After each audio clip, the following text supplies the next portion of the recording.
chọn xịt bul ấy ki hen nào hi sut na in han đam pu linh lục hu lệ lal pun xin lin thì sân cai nêu no vin pui zum tim lal te in tin a thì na he so tho in a thi sa un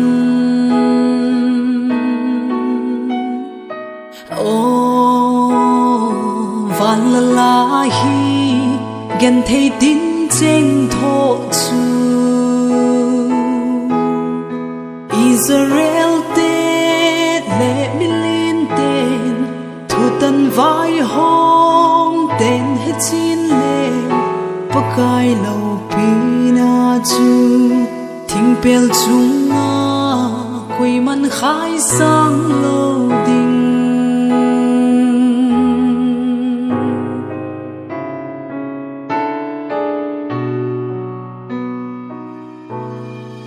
mitin anom cross tha ding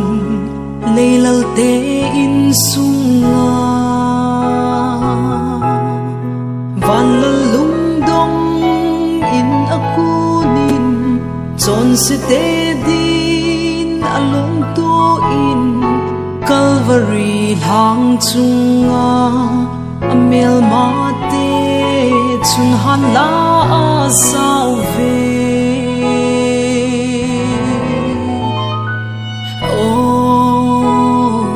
vanlal hi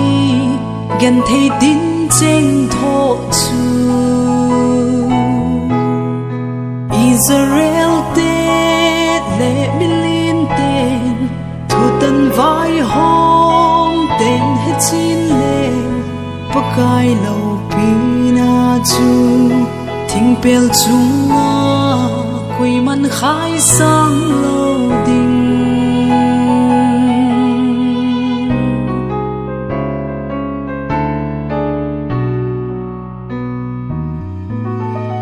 o chung van pi hung ki thing in vanlal phula ding in leisit mi ten kalang sao hen tùy luôn băng in li dung long hen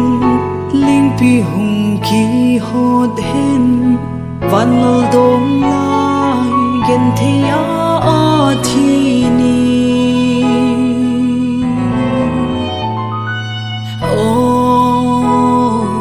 vanlal hi gen thei tin cheng tho chu Israel te le milin ten thu tan vai hong ten he chin le pakai lo pina chu thing pel chunga koi man khai sang lo ding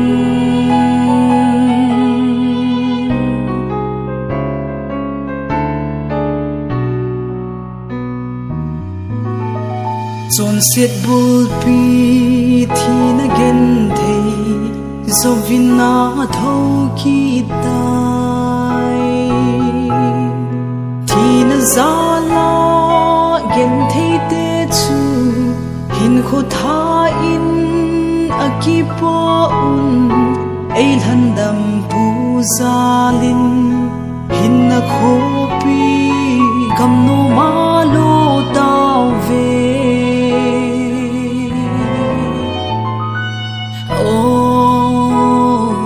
vanlal hi gen thei tin cheng tho chu Israel te le milin ten thu tan vai hong ten he chin le pakai lo pina chu thing pel chunga koi man khai sang lo